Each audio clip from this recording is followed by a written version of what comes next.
Thank you, Stephen. Thank you. And may I start by apologizing? My camera is not working, so you will have the benefit of not seeing my face during this conference. A warm welcome to all of you. I'm pleased to say that the Urbanism Hour has become a feature of the Academy's events. And we are going from strength to strength. And I'm sure that today's presentations will reinforce that strength. We have two excellent speakers from the Greater London Authority, the GLA, who, well, me personally, I have the greatest respect and admiration for the GLA for always pioneering new ways of creating more sustainable transport and better places, which is exactly what the Academy itself aims to achieve as well. So the two speakers are Molly Strauss, who is head of infrastructure at the GLA. Excuse me. Molly has a BA from Harvard University and a master's from LSE. So she obviously realized that she ought to cup her American education with something a little bit better. And she had been in the past editor of the planning report in Los Angeles. So she combines experience from both sides of the Atlantic. Phil Smith is a senior infrastructure planning and policy officer at the GLA. Phil had previously worked in planning policy and stakeholder engagement, and he has a master's from UCL. Can I now ask Molly, please, to start the presentations? Thanks very much, Andreas, for the welcome. And thanks to all of you for having us here today. I'm just going to quickly share my screen. We'll see how this goes. Give me one moment. Can everybody see that at this point? Yep. Yep, great. So as Andreas and Stephen mentioned, you'll be hearing from Phil and I today about the ways that we can maximize the value of infrastructure from a placemaking and sustainability perspective.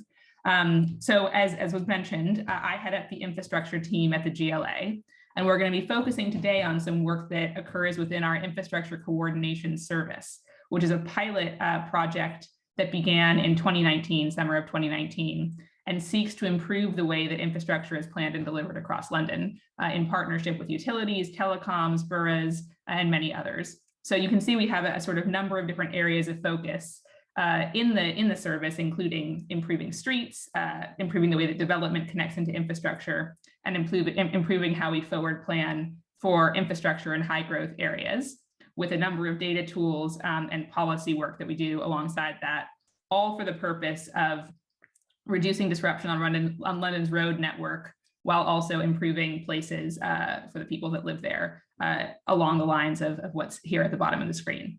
So I won't spend too long dwelling on our particular kind of structure or what we're up to, but I'm going to focus on a few different points that kind of fit within these main principles across our projects, which are all about convening via the mayor, about using data to make really targeted and appropriate interventions, unblocking barriers to improve coordination and collaboration across the sector, and really trying to achieve these outcomes that I mentioned while benefiting all the different stakeholders involved. So trying to find solutions that work for everyone, and embedding these processes so that they can become part of the way that the infrastructure sector operates into the future. So I'm going to talk a little bit first about healthy streets, which is a sort of mayoral priority in the mayor's London transport strategy, and is a kind of way of assessing the sort of benefit to users of different street layouts and ways that streets are designed. You can see here this wheel, this healthy streets wheel, which emphasizes the different aspects of a street that are important for the health of that area and therefore for the health of people. You can see some of those are, places to stop, easy to cross the street, things to do and see, etc. And the reason that I bring this up today is because there's ways to make use of really sort of technical and otherwise traditional utility streetworks to achieve these really important healthy streets outcomes. So as you all know, London's utilities are always digging up the roads for various reasons, often to make their networks more resilient, to make sure that there aren't leaks or bursts, to reinforce the network so that there's more capacity for high growth areas. So they're often digging, and you've probably experienced that, moving around London as there's roadworks blocking your way. And these sort of business as usual streetworks often result in reinstatement of the road the way that it was before. So, the utility comes, they'll dig up the road and they'll replace it just as it was before, or sometimes, in situations that aren't as desirable, even potentially less healthfully than before. So what we're trying to do the infrastructure team at the GLA is find ways for those utilities and telecoms and others to reinstate the road after their streetworks in ways that actually benefit residents and road users. So in ways that increase the easiness to cross, if you look at this wheel again, that increase the cleanliness of the air, that make it easier for people to stop, that reduce noise, those kinds of dynamics. And the benefit of this is that the roads are already being dug up and they're already being replaced. So that makes it less expensive to kind of make interventions at the same time. So for instance, here are some examples of what these micro improvements, as we're talking about, might be. So for instance, if you are a wheelchair user on a street, it's really important to have curbs that are lowered at particular points so that you can cross the street more easily. And generally speaking, lowered curbs are beneficial to cyclists, to folks who are pushing children in I was going to say strollers, but that's American, in prams, etc. And having those lowered curbs, costs a borough money to change the sort of layout of the road if they were going to come in and lower the curb themselves. But if you're a utility who's already excavating that part of the road and you need to replace the curb because you've dug it out and now you're putting it back, you could quite easily replace it to a standard that was lower than before. And that costs the borough and others no additional investment. And has, while a small sort of impact in that one area, a much bigger impact if that happens across London. There's 50,000 streetworks every year on just TfL's part of the road network, and that's just the biggest streets. The boroughs have their own road networks with much, much more activity on them around streetworks. So making use of each of those opportunities to remove a bollard, say, if a utility is digging up a portion of the road and there's an unnecessary bollard blocking the pavement, that really isn't serving a purpose and is just cluttering that pavement. If the utility is reinstating, why not reinstate to a standard that doesn't include the bollard so that folks can more easily cross that street or walk down that pavement? So that kind of idea of linking in micro improvements into streetworks, we're piloting at the GLA. And we're undertaking a number of collaborative streetworks projects where we're testing these concepts out. So we'll keep you posted as we experiment with which of these different options. As I mentioned, some of them already, but some are as simple as repainting lines in a different way, or adding art or other sort of small, cost-effective ways to really improve streets that at scale have a really big impact. On a similar note, a really important thing that you can do to improve how cities respond to climate change, particularly London, where flooding is a big issue, is to put in sustainable drainage systems, which there's a variety of different ways to think about sustainable drainage systems, but the main concept is to avoid water, surface water that comes during rain and other events from entering into the combined sewer, which then can overflow and end up in rivers and other places where you don't want that sewage to be. So if you can remove the surface water in a way that infiltrates into the ground and avoids getting into the sewage system, you solve many of the flooding problems that London can experience. So boroughs across London are working to install sustainable drainage systems, often planting some kind of trees or other green infrastructure. So boroughs are looking to install this, but of course it's expensive to dig up the road and plant those plants and to create the structures to support them. And so what we're experimenting with, similar to what I was just discussing, is combining SUDS installation with normal streetworks projects. So for instance, in Enfield, you can see an image here a drawing that was pulled up by Cadent and the Borough of Enfield. Cadent is a gas company. They need to replace their metal gas mains in this area. That means digging a hole in the road. And so when Cadent is digging this pit, they've located the pit strategically so that it's in a location on this street corner where they want to expand the corner and add in sustainable drainage. So the gas company digs up the road, replaces the pipe, and then reinstates the ground to a certain level, but leaves the top unresurfaced. So no tarmac on top of it, no paving. And the borough comes in and puts the planting in on top. And by doing that, the borough saves quite a lot of money because they don't have to be responsible for digging up the road, while really creating benefits for residents around, air quality and just sort of visual benefit to residents who enjoy the greener nature of the street. And it also can slow traffic in the area. As you can see here, they've built out the curb a bit to slow traffic. So there's all kinds of benefits that can come when you combine those sustainable drainage systems with what otherwise has to happen anyway, digging up the road network. Just to kind of expand that concept out even farther, one of the challenges that we have in London is thinking through how to plan for high growth areas. So in the Isle of Dogs, which you're seeing here, there's likely to be 30,000 new homes coming forward by 2031. So in the next 10 years, we're looking at a substantial increase in housing. And the Isle of Dogs has some challenges around water and exactly the kinds of drainage issues that I was just discussing with the kind of capacity of the sewage network and the structures in that area. And so the kind of approach we're taking at the GLA is to think proactively with Tower Hamlets, the borough and the area, to come up with a plan that manages the water so that works both on the side of the demand, how much water residents are demanding and businesses are demanding to serve their needs, and also works on the side of making sure that there's not capacity challenges when that water ultimately needs to drain away. So this plan here that you're seeing on the screen that I'm not going to get into in too much depth really makes use of sustainable drainage, as I was just discussing, and a number of other suggested measures so that when that development shows up in the Isle of Dogs, it can both proceed with the right infrastructure in place and also can avoid the sort of negative impacts that come when you don't have the right infrastructure and when that kind of flooding can occur and lack of water pressure and all kinds of other challenges when you haven't prepared appropriately.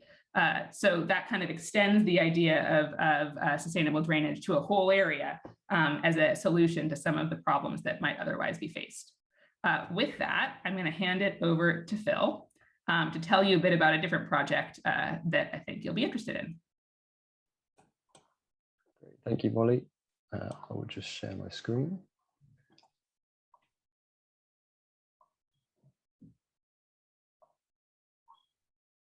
Okay. Can everyone see that? Is it full screen? Yeah. Yep, we can. Yep.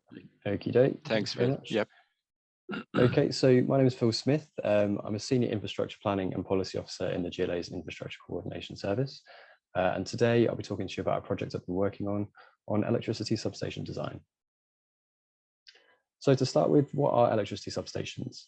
Substations are vital infrastructure. They support the provision of energy to Londoners by stepping down electricity voltages for onward distribution and its use in homes and businesses. They're prevalent across all of London and the UK. They service nearby development. All new development has an electricity requirement, and so new substations are required to support this development and growth. So what are the types? There are two principal types of substation: primary transmission substations and secondary distribution substations. So these are either freestanding or they're built into larger buildings, and these are called integral substations. Secondary substations distribute power to residences and businesses and are the most numerous type of substation.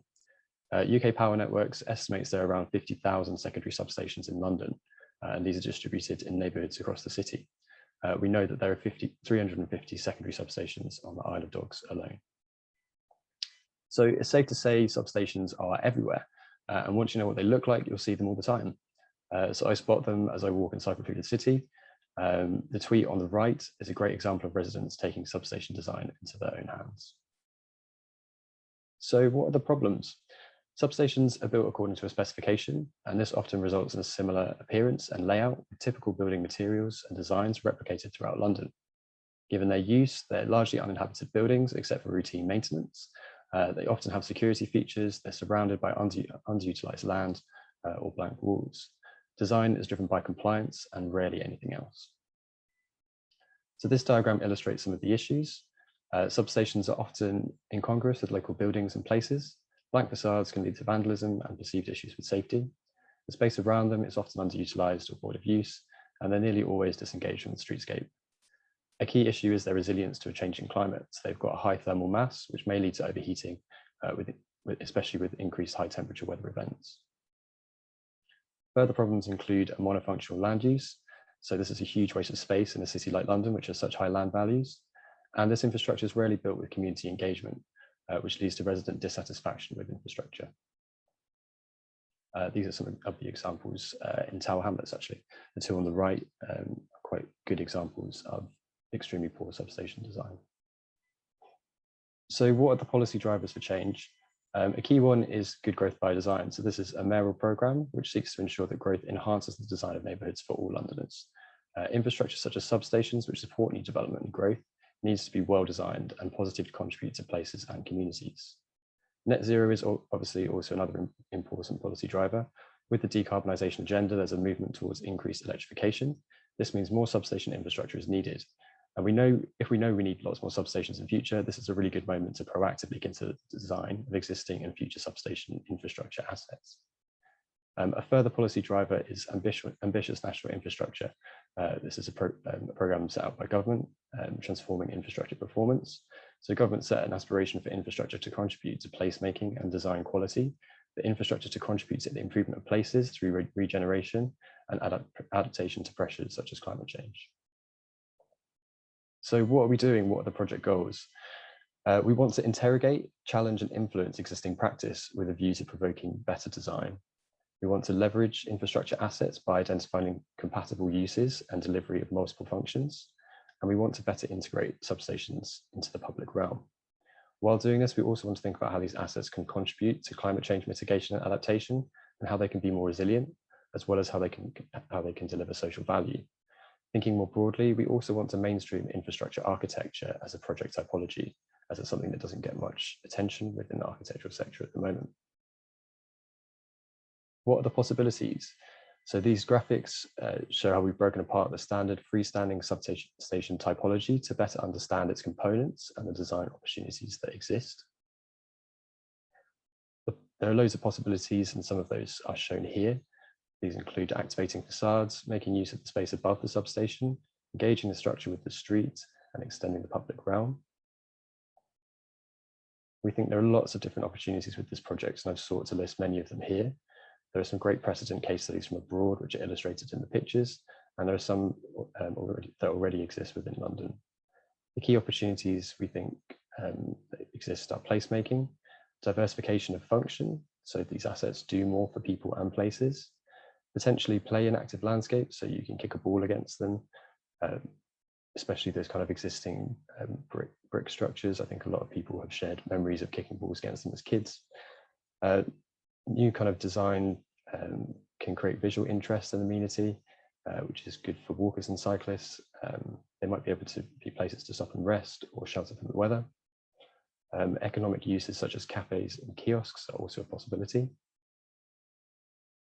Other opportunities include climate change mitigation and adaptation, so increasing the resilience of these assets in a changing climate, potentially reducing future disruption for communities. Planting and biodiversity and urban greening is also a potential. There are lots of different social uses that we think could apply to these structures as well, so potentially being spaces for community art, notice boards. A really interesting one is potentially educational information being displayed through these assets, so information about the location's energy consumption and sources. So for example, getting people to think about where their energy is coming from and is this sustainable. So what's the future London substation? So the GLA's infrastructure team is looking to influence the design of new and existing substations. We want to run a design competition as a first step to generate some ideas for London on the future of these civic assets. Our core ambitions, so this is what we'd like new substation designs to address. The first one here is placemaking, and you can see all the different elements of this listed there. In particular, kind of highlighting the fact that they should be context specific, community driven, inclusive, and collaborative infrastructure. Second of all is resilience, which I've mentioned a little already. So we want better design to diversify the function of these civic assets to help address some of these issues. And we want designs to be replicable. So ideally, we want to be able to roll out the design, better design uplift at scale. So this could be done through the approach to design, or it could be by making sure that the materials are suited to mass production, or even that design includes modular features suitable for wide-scale use. So what are the benefits? We're expecting some of these things to be the benefits. So improved public realm, hopefully places will feel safer. It will improve place identity, pride, and neighborliness. And in terms of who will benefit, we think the benefits are going to apply across society. So to residents and local communities, those passing through, local businesses, London boroughs, and those who maintain the public realm, the infrastructure asset owners, and also potentially developers. Thank you very much for listening. So we're still at relatively early stages of the project, and we're keen to hear from potential partners and sponsors who'd like to be involved. So I've listed my contact details here and the other officers involved in the project. So please do feel free to drop us an email if you'd like to speak further. Thank you very much. Thank you, Phil. Absolutely amazing project and fascinating. I'm sure that once you've taken it through, it will transform many neighborhoods in London. You said, I'm going to start by asking the first question. And you mentioned that it's very early stages at the moment. Can you give us a little bit more about the program, where you are with it? How long will it take? When do you think you might be starting to change things? Please. Yeah, of course. Yeah, I can outline a bit of that for you. So the project's got several stages, and we've only really undertaken the first stage so far. So the first stage was looking at the existing regulatory and technical guidance that exists on substation design. So what are the requirements in terms of safety, all that sort of stuff. And we sought to demystify that. So an architecture practice, IFTU, helped us with that, and it essentially sought to make those kind of that set of guidance more accessible to a wider audience. So that kind of demystified the technical aspect of it. The next step is to try to use that, so a more kind of simplified, accessible version of the requirements around substations. Take that and use that within a design competition. So the intention here is to generate a wide variety of ideas from a number of different kind of audiences and communities, I suppose, about what they think the possibilities are for substation design. And those would be focused around the ambitions that I set out in my presentation, so placemaking, etc. So from there, we'd have a kind of broad range of ideas. Following that, the subsequent kind of project stage is a kind of value appraisal exercise. So to better understand what the kind of social, economic, environmental value of design uplift would be for these kind of design interventions, and then trying to kind of monetize what the kind of design uplift interventions would cost, so that those who are responsible for implementing it would have an understanding of what it costs to do the design intervention, and also what it's going to be delivering for communities and others.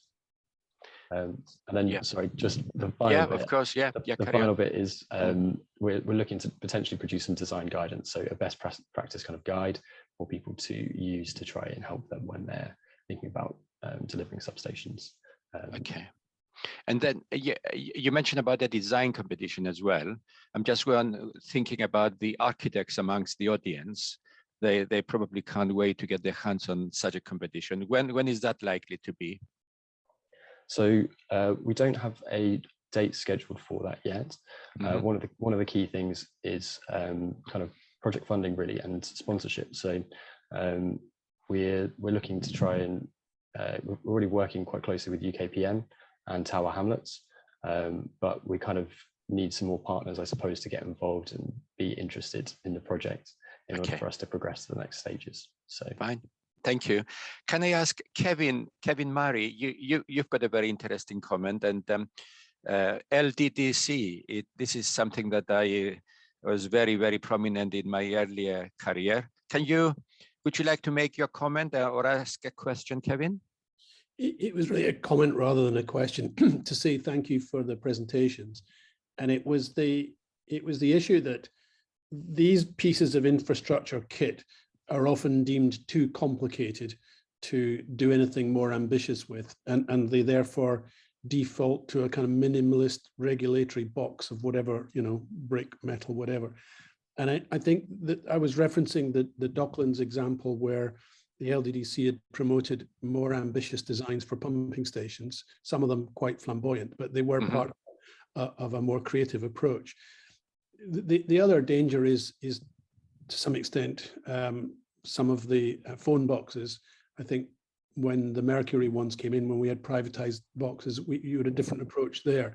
There is a risk the other way that you end up with something corporate in terms of the search for sponsorship means we have to create a Google Hut everywhere or something.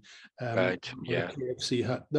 That's the other side, which we see with bus stops. But I just wanted to say thank you for it was the creative thinking and the kind of opportunism and the joining up across boundaries and sectors and key players that I was impressed with. So thanks very much. Excellent. And in fact, on the LDDC point, I wanted to ask Molly, has your work been influenced at all by what was learned 25 years ago during the London Docklands Development Corporation era?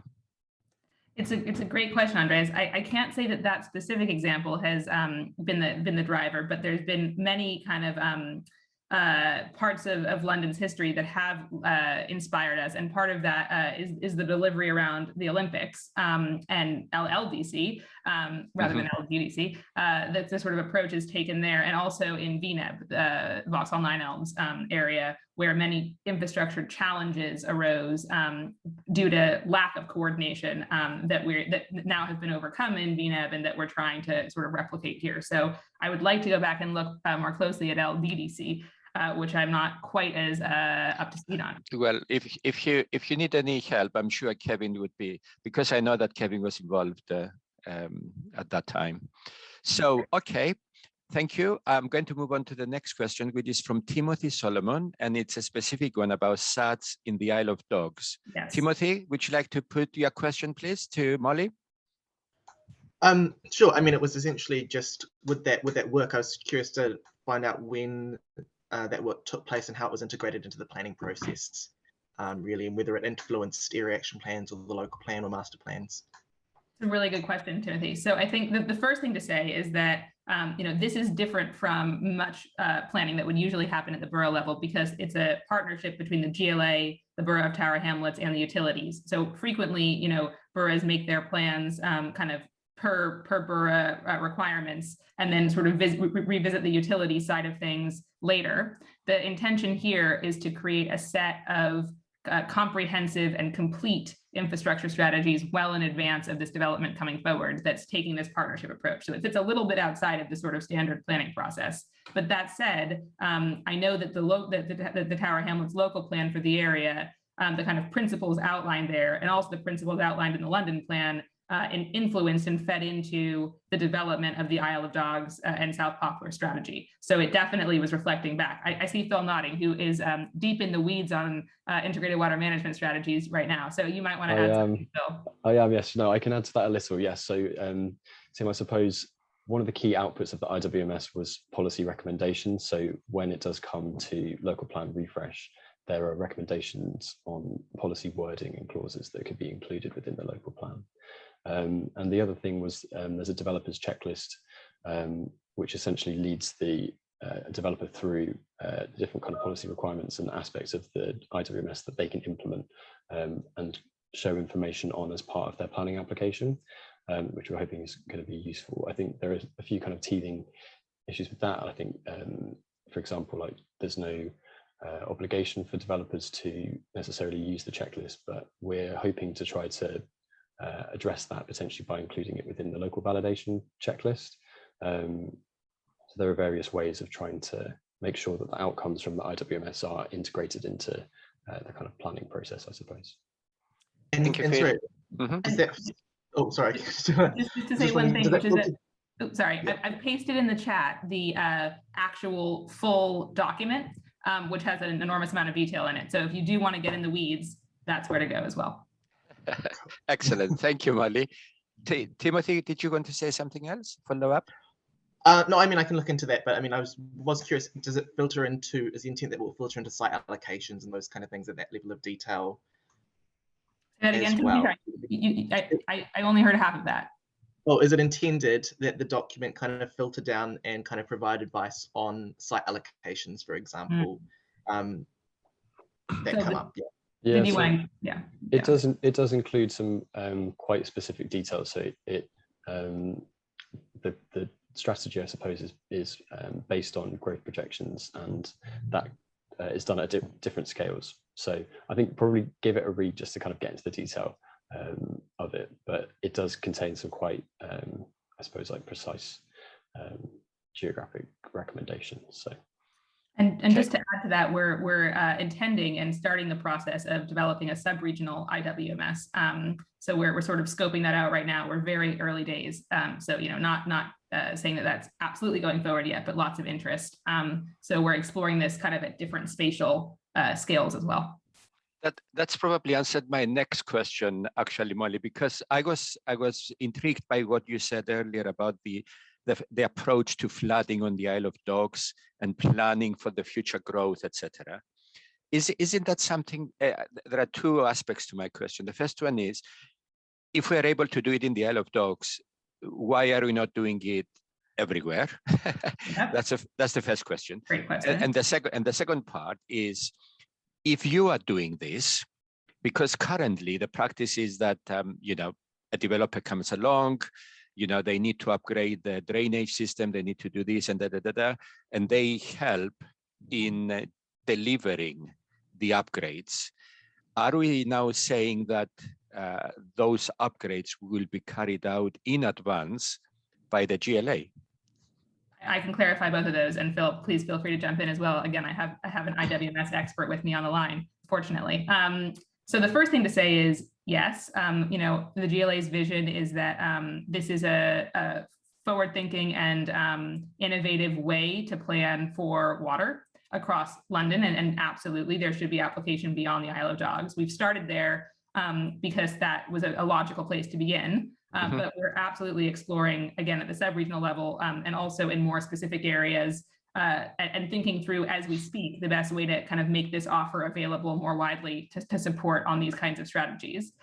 It's really important to say that the plan making has been done in partnership between the utilities, the borough and the GLA, but the delivery strategy is sort of separate from the plan making. So the GLA is absolutely not going to be, you know, implementing the integrated water management strategy in the Isle of Dogs, and absolutely there's a role for developers going forward and continuing to implement the kind of strategy that we're creating here. Phil, did you want to say anything more on that, or does that cover it, do you think? I think you covered it. Yep. and I'm sure developers will be pleased to hear that. Yes. Okay. Now there is another. I think it's a congratulatory message from Irina. Irina, did you want to say anything or ask a question?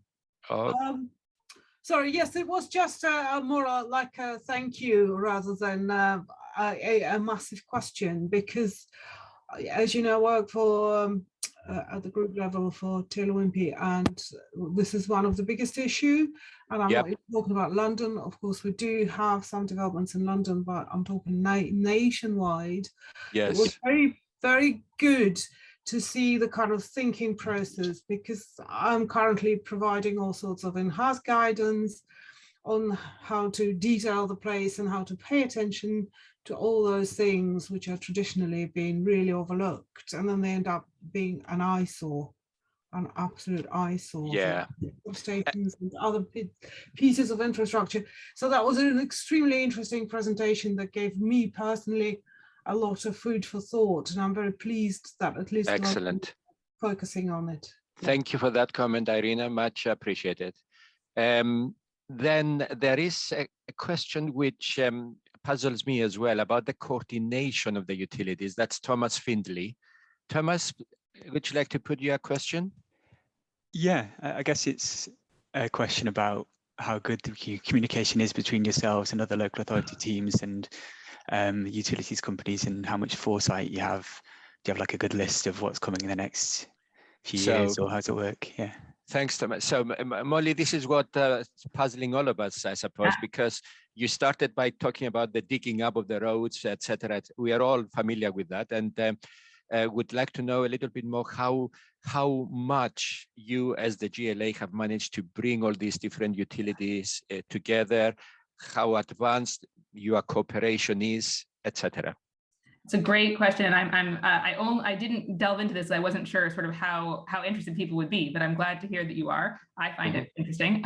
So the answer is that we have worked with the utilities for many years to develop something called the infrastructure mapping application, which is a sort of closed group. So it's a data tool that the utilities and boroughs have access to, and the GLA and TfL, where the utilities share their perspective and their planned investment for the next 5 to 10 years. So it's taken many, many years to pull this data together, but we now have regularly refreshed data that's quite comprehensive, showing the prospective plans, which is critical because the idea here is to look for opportunities for collaboration. So we need to know all the possible places where the utilities may be digging up the road and look for places where they overlap with one another so that we can encourage them to dig up the road together. And then to explore in those locations whether there's options for healthy streets and for SUDs to be incorporated. So this is currently occurring on a pilot basis. So in the first year and a half of this work, we delivered 8 collaborative streetworks projects where the utilities joined up together, and some of those included SUDs and healthy streets. We're now moving to about 20 in the next 2-year period is our goal. So, these are not, we're not at scale by any means. I think we'll deliver more than 20 in the next 2 years, but that's our, target. And the idea is that we're piloting an approach that should hopefully take root and become business as usual. So as the utilities learn to coordinate with one another with the GLA as a neutral convener, they become more and more comfortable doing that more and more frequently. So that's the kind of method behind identifying these locations. If I can just answer the second question, actually, I'll wait. I'll leave it at that. Okay. In fact, Molly, Peter Hines has got a follow-on question on that, on exactly the same. Peter, Thanks, Andreas. It is literally a follow-on question in that my background is local authority, architect and management, and the participation of utilities, and I'm guessing there are a huge range of independent utilities involved here. Is there some kind of council that gets them together as some forum? And is it mandatory, or are there some incentives that you have at your disposal to get people's attention, to put it no more strongly than that? Really good question, Peter. So, so far, everything is voluntary in this collaborative streetworks realm. So that means the digging up the road together aspect and the healthy streets incorporation and the SUDs. So we're looking for opportunities where the cost savings and the benefits make sense to all the different parties. The good news is that digging up the road together benefits utilities. They save money, so they have an incentive from just a business perspective to participate, and from a reputational perspective to be involved in something that's improving communities. So far, we've had some success, bringing that forum together. The mayor convenes the Mayor's London Infrastructure Group, which is a sort of group of the CEOs of all the major utilities and other infrastructure providers in London that meets once to twice a year to talk about strategic infrastructure issues in London. So having that senior sign off on this approach, all of the major utilities in London, the regulated utilities, have agreed that this is best practice and what should be happening. And so they're all kind of committed at the senior level, and that then sort of trickles down into daily activity. But in terms of, we don't go, and local authorities aren't currently saying, we mandate that you include healthy streets components in this collaborative streetworks project. We're more testing the concept at this phase. And I'm guessing that the mayor's interest and drive on this is a very strong kind of moral authority as well that you have at your disposal. I think that's fair. We're certainly speaking on behalf of Londoners who really want improved air quality, less disruption on the roads, decarbonisation from a climate perspective, and things like that. So those are the outcomes that are driving the mayor around this. Okay, thank you. Okay, Andrew Purvis, I think, may have gone by now. He says he can't stay to ask the question, but have you considered whether cabins for homeless people could be built beside or on top of substations? Phil, that's probably you. Yeah, I think that's a really interesting one. It's not something we specifically considered. I think that we're looking to generate ideas, I think, at the moment, and I think that's potentially one of them. I know that as part of the kind of thinking through how substation design could work with the healthy streets approach, London has an insufficiency of places to kind of stop and rest and shelters against sun, rain, etc. in general. So I think that that's potentially quite a good avenue for them. Yeah, good idea. Yeah. Okay, can I ask Anne-Marie, who's got likes the ideas, but she's got a question regarding tree planting and SADs. Oh, hi. Yes, really interesting presentation. Thank you for that. I was just wondering, a lot of, when you deal with utility infrastructure, what I've come across is that there's always a really strict guidelines on offsets you have to follow in terms of where you plant your trees or even your shrubberies.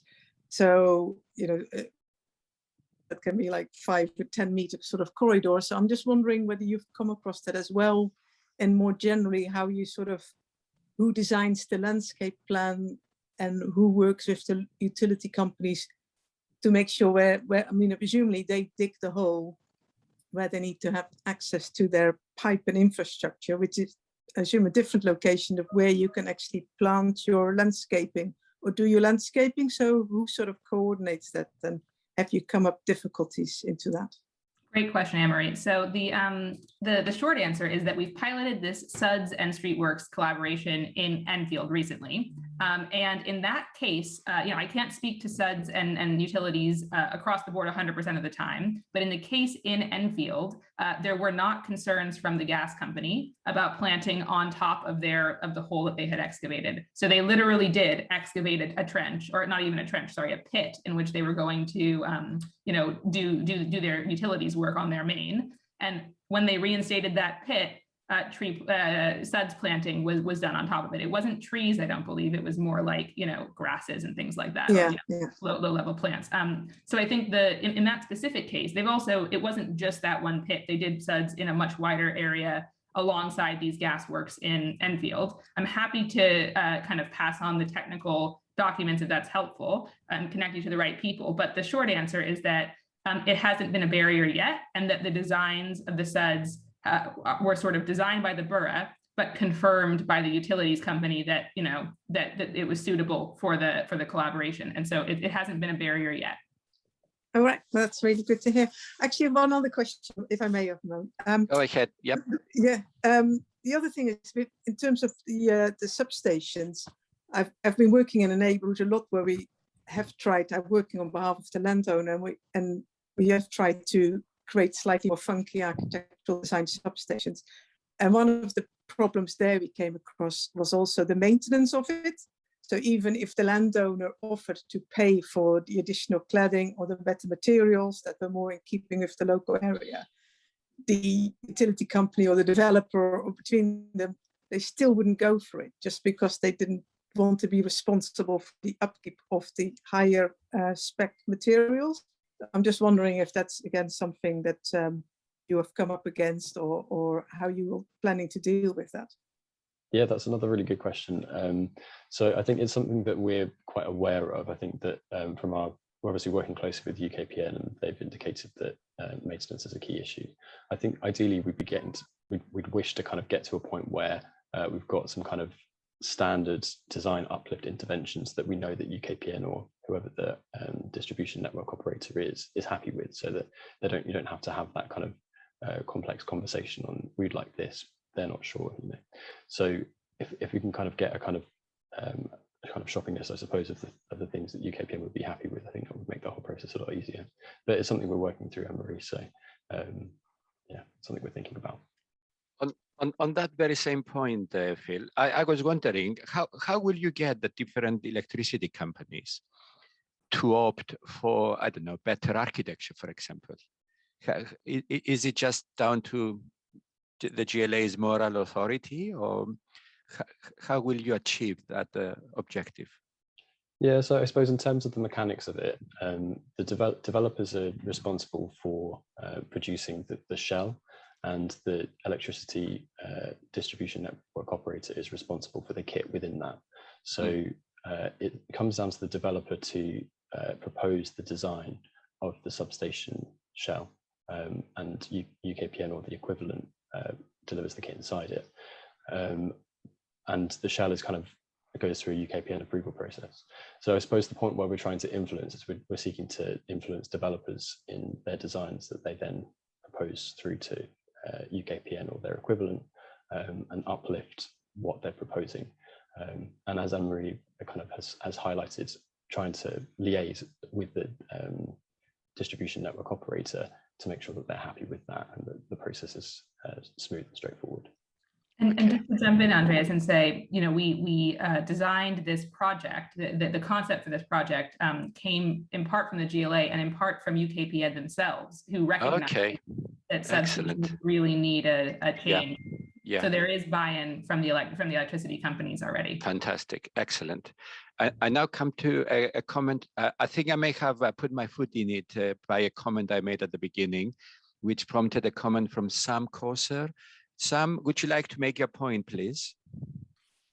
Hi, thanks, Andres. Yeah, the competition for a very small building, or in fact any building, I personally find very difficult. I illustrated in my That's right, yeah. You know, it might be 100, 200 practices spending 50 hours at an average of, you know, we're talking about £375,000 of industry time.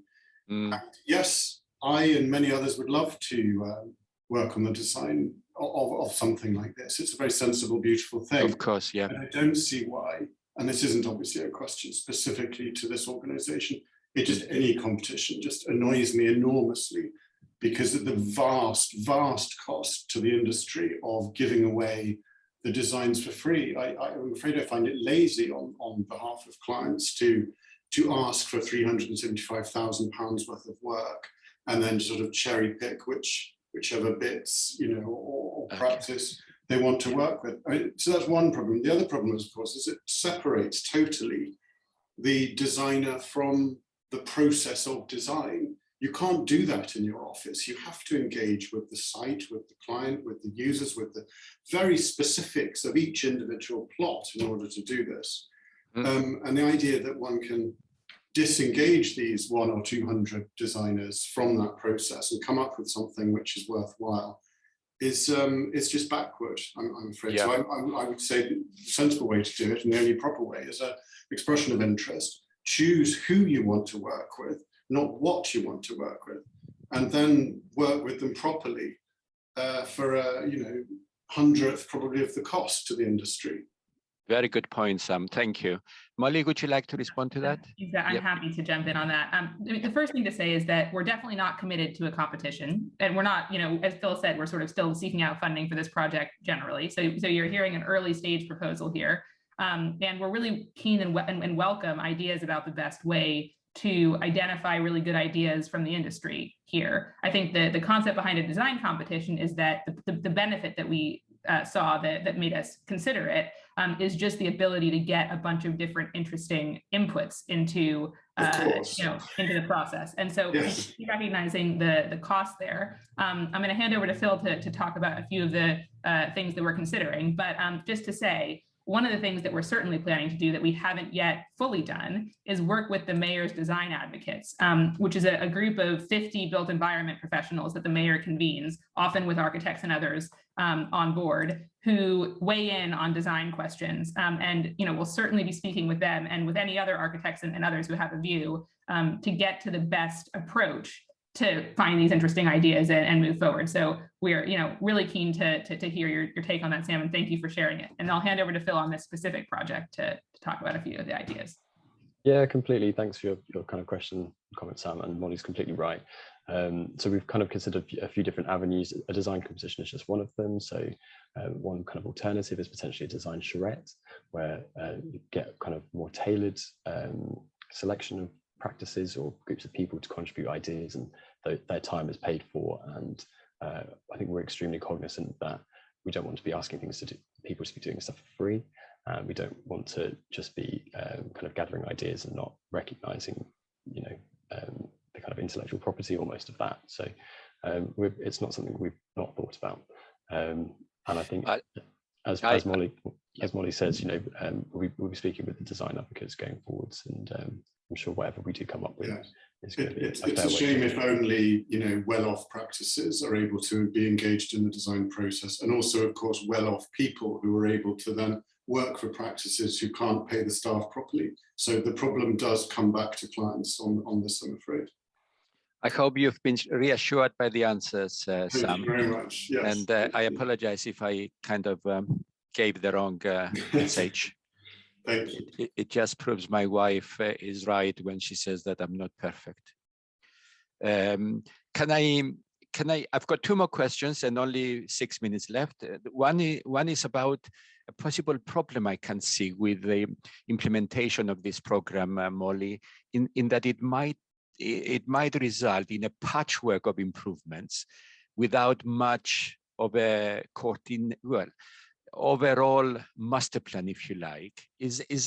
Do you see that as a problem, or is this on the healthy streets and suds? That's right. Yes, on the healthy streets. Yeah. Yes. So you're absolutely right, Andreas, that we are taking a kind of opportunistic approach to these problems, and it's not, I hope, at the expense of local authorities and others who are, thinking properly about the coherence of their public spaces. The good news is that, before we undertake any healthy streets or SUDs, we at the GLA, I should say, don't undertake any of this work ourselves. We're convening the parties. Yep. So we always would have the borough or the highway authority, if it's a TfL road, engaged, and they're aware of their own sort of coherent plans for those areas. The concept, though, is that making small opportunistic improvements at a large scale has an impact and might be far more achievable than setting out really ambitious plans for all of London and trying to slowly chip away at them. Of course, So it's balancing, making sure that we're not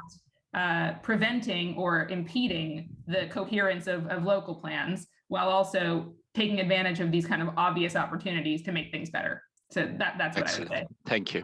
Thank you. And my very last question is about the future, really. Obviously, the program is about mainly to do with existing infrastructure. I'm just thinking, are you also asking yourselves the question, what is the future going to be like in terms of new infrastructure? And by that, I don't mean just new, I mean new technologies, 5G, EV charging, autonomous vehicles even, all of that. Does that come into your program at the moment?